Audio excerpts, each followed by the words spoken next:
Varicose veins కి సరైన చికిత్స కోసం సంప్రదించండి ఎవిస్ హాస్పిటల్. ఓం శ్రీ మహాగణాధిపతయే నమః. సర్వేషాం భక్తజనానాం ఆచరిత సంపూర్ణ సకల పుణ్యఫలావాప్తిరస్తు. గంగా గంగేతి యో బ్రూయాత్ యోజనానాం శతైరపి ముచ్యతే సర్వపాపేభ్యః విష్ణులోకం సగచ్చతి. అంబత్వా దర్శనాన్ ముక్తి న జానే స్నానజం ఫలం. స్వర్గారోహణ సోపాని మహాపుణ్యతరంగిణి విశ్వేశం మాధవందుండిం దండపానించ భైరవం. ఇలా గంగా శ్లోకం స్నానం చేసే ముందు మనం అనుకొని ఈ శ్లోకాన్ని తెలుసుకొని స్నానం చేయాలి. ఇప్పుడు విషయం ఏంటంటే, ప్రయాగరాజు మహాపూర్ణ కుంభమేళ జరుగుతుంది. అనేక మందికి వచ్చినటువంటి సందేహాలు, మేము ప్రయాగరాజు వెళ్ళలేకపోతున్నామండి, ఏంటి మా పరిస్థితి, ఎట్లా? ప్రయాగరాజ్ అనేటువంటిది వేరే దేశంలో లేదు. మనం ఎండాకాలం సెలవులు వస్తే కుటుంబంతో 10 చోట్లకి సరదాగా తిరగడానికి వెళ్తాం, డబ్బులు ఖర్చు పెట్టుకోవడానికి, ఆనందాన్ని తెచ్చుకోవడానికి వెళ్తాం. కానీ ఇది అది కాదు. పుణ్యాన్ని మూట కట్టుకునేటువంటి మహా కుంభమేళ, ఎంతో పుణ్యాన్ని మనకు సంప్రాప్తం చేసేటువంటి పర్వదినాలు. మరలా 144 సంవత్సరాలకి ఇటువంటి వస్తుంది అంటే మనం ఇప్పటివరకు ఉంటామా, ఉండగలమా? ఈ శరీరంతో మనం ఎంతవరకు చేస్తాము? ఇప్పటికే 7 జన్మ కృతం పాపం వ్యాధి రూపేణ పీడితే, ఎన్నో జన్మల నుంచి మనం చేసుకున్నటువంటి అకృత్యాలు, పాపాలే ఈ జన్మలో వ్యాధి రూపంలో మనల్ని పీడింపజేస్తూనే ఉన్నాయి. మనం ఎంత మంచి చేస్తున్నా అప్పుడు చేసిన చెడు మనల్ని వెంటాడుతూనే ఉంది, వేధిస్తూనే ఉంది. ఖచ్చితంగా ఎలాంటి సందేహము లేదు, వేధించట్లేదు అంటానికి. అటువంటిది తర్వాత తరం వారికి మనం పుణ్యం అందించకపోయినా పర్లేదు, పాపాన్ని మాత్రం అందించకండి. ఇది ఒకటి. 2,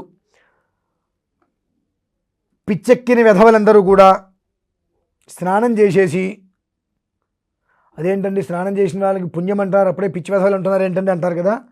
ఆ నీరు తీసుకురావడం పిచ్చి వెధవలు అంటున్నా తత్వం, పిచ్చ పైచ్చ తత్వం.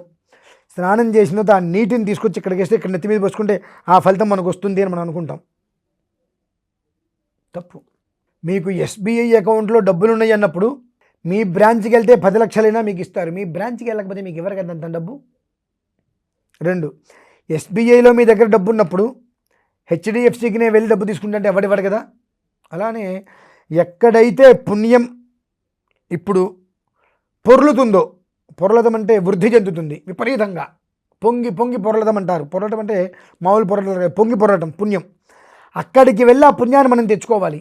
అంతేగాని పుణ్యాన్ని నేను మూట కడతా, బాటిల్లో తిప్పుతా, ఇంటికి తెచ్చుకుంటా అంటే అది మంచి నీళ్ళు, ఉత్తి నీళ్ళే, ఎలాంటి ఉపయోగము ఉండదు. అటువంటివి తెచ్చుకొని అనవసరమైనటువంటి పాపాన్ని నెత్తి మీద పెట్టుకోకండి. మేము వృద్ధులమండి, వెళ్ళలేము. ఇది మర్యాదపూర్వకంగా సంస్కారవంతంగా ఉంటుంది. ఈ మాట వయోధర్మం, కదలలేని స్థితి. కొడుకులు ఒకవేళ తీసుకువెళ్ళాలి అనుకున్నా మీరు వెళ్ళలేని స్థితి ఉంది. ఆ స్థితి ఉన్నప్పుడు ఇందాక ఒక శ్లోకం చెప్పుకున్నాం కదా, చక్కగా బకెట్ నీళ్ళే కావచ్చు అవి పెట్టుకోండి. గంగా గంగేతి యో బ్రూయాత్ యోజనానాం శతైరపి ముచ్యతే సర్వపాపేభ్యః విష్ణులోకం సగచ్చతి. అంబత్వా దర్శనాన్ ముక్తి న జానే స్నానజం ఫలం. స్వర్గారోహణ సోపాని మహాపుణ్యతరంగిణి విశ్వేశం మాధవందుండిం దండపానించ భైరవం. అనుకుంటే ఈ శ్లోకం నేను మీకు ఇస్తాను. నేను బకెట్ నీళ్ళు పెట్టుకోండి. కుదిరితే ఇంత మారేడు మట్టి, తులసి మట్టి తెచ్చుకోండి. ఊరికే అందులో బకెట్లో వేసుకోండి. చక్క చేయి బకెట్లో పెట్టుకొని వేలు ఈ శ్లోకం చెప్పుకొని ఆ నీళ్ళు పోసుకోండి. ఆ ఫలితం వస్తుంది. అదేంటండి గురుగారు, ఇందాకేమో ఇలా చేస్తే ఫలితం రాదు అన్నారు, ఇప్పుడు ఇలా వస్తుందంటున్నారు? కాళ్ళు చేతులు చక్కగా ఉండి, వెళ్ళగలిగే స్థితి ఉండి, మామూలుగా మన ఇంటి అవసరాలకి, మన ఇంట్లో ఏదన్నా పుట్టినరోజు ఏదైనా అవసరం సెలవు పెట్టుకొని 2 రోజులు ఇంట్లో కూర్చోడానికి వీలు ఉండి, ఇటువంటి పరిస్థితుల్లో సెలవు పెట్టడానికి సెలవు ఇవ్వరు కాబట్టి నేను సెలవు పెట్టను అనేటువంటిది ఎవరైతే కనుక ద్విగ్నీకృత భావంతో ఉంటారో వారికి పుణ్యం రాదు అని నేను అంటున్నా. అంతేగాని వయోధర్మం చేత వెళ్ళాలి అని ఉన్న కొడుకులు తీసుకువెళ్ళే ప్రయత్నం చేసినా కదలలేని పరిస్థితి ఉంటుంది మా పెద్దవారికి. అటువంటి వారికి ఈ విధానం చాలా అంటే చాలా అత్యంత శ్రేయోదాయకం. దానికోసం అక్కడి నుంచే నీరు తవ్వక్కర్లా. యోజనానాం శతైరపి 100 కిలోమీటర్ల దూరంలో ఉంది గంగా గంగేతు యోబ్రూయాత్. గంగ అక్కడ ఉంది, అక్కడ చక్కగా మహాకుంభమేళ జరుగుతుంది. నేను అక్కడికి వెళ్ళలేకపోతున్నా. కాబట్టి పరమేశ్వర, గంగా అంటే ఉదకమే కదా, కాబట్టి ఈ ఉదకాన్ని గంగగా భావించి దాన్ని ఆ శ్లోకంతో నేను శిరస్సు మీద స్నానం చేస్తున్నానయ్యా అని ఆ భగవంతుడికి మనం విన్నవించుకోవటం. ఇంకా ఆ పరిస్థితి ఉన్న వాళ్ళు అక్కడికి వెళ్ళవలసిన అవసరం లేదు.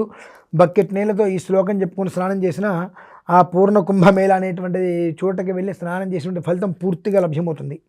అంతేగాని శనివారం ఆదివారం సెలవులు పెట్టుకొని షికారులకు వెళ్ళటానికి మాకు సమయం ఉంటుంది, కానీ అదే శనివారం ఆదివారం అనేటువంటిది 2 రోజులు సెలవులు ఎట్లాగా వస్తాయి కదా, ఫ్లైట్ టికెట్లు పెట్టుకొని కుంభమేళ వెళ్ళిపోయి ఒకరు స్నానం చేసి వచ్చేద్దామని ఆలోచన లేకుండా, అమ్మో అక్కడికి వెళ్ళి వస్తే స్నానం చేస్తే అంత జనాల్లో వెళ్ళాలి, నా వల్ల కాదు, మళ్ళీ వచ్చిన తర్వాత నాకు ఇంకొక రోజు సెలవు దొరకదు వామ్మో అనుకునేటువంటి వారు ఇక్కడ నేను స్నానం చేసేస్తానంటే ఇసుక రేణువంత ఉపయోగం కూడా లేదు.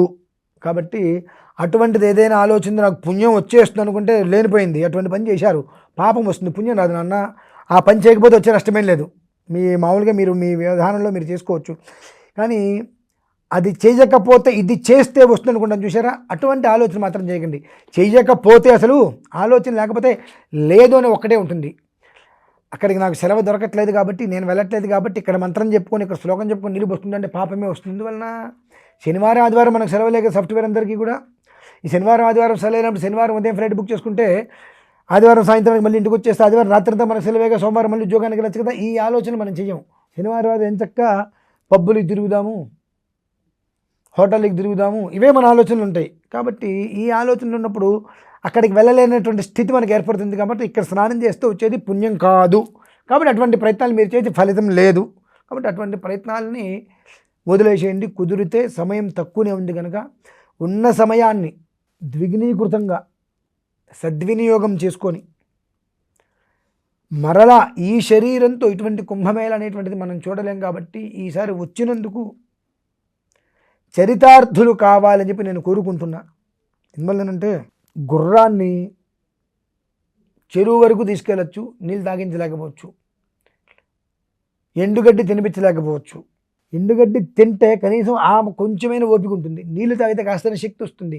భీష్మించి కూర్చుంటే అంతకు మించి వచ్చేటువంటి పాపమే, నీరసం వస్తుంది, నిస్పృహ వస్తుంది. 4 అడుగులు ముందు కూడా వెళ్ళక ధమాలను అక్కడ పడిపోవాల్సి వస్తుంది. కాబట్టి ఈ మొండితనం, మొండి వ్యవహారం అనేటువంటిది జీవితం ముందుకు వెళ్ళేటువంటి వాటిలో మీరు చూపిస్తే అధోగతి పాలవుతారు. గుర్తుపెట్టుకోండి, అధోగతి పాలవకుండా బుద్ధి చక్కగా ఉండాలి, జ్ఞానం బాగుండాలి, వృద్ధి చెందాలి, మేధస్సు పరిభ్రమణం చెందాలి, జ్యోతిష్మతిలాగా 1000 మందికి మనం ఉపయోగపడాలి అనుకున్నట్లయితే మన బుద్ధిని సరైన మార్గంలో నడిపించి ఎన్నో జన్మల నుంచి ఎన్నో రకాల దోషాలు పాపాలు అనుభవిస్తున్నాం. కాబట్టి ఇటువంటి కుంభమేళ మరలా దొరకదు. కాబట్టి అక్కడికి వెళ్ళి ముక్కు పూసుకొని మునుగులు మునిగి రండి, చక్కగా సుఖవంతమైన జీవితం వస్తుంది. స్వస్తి.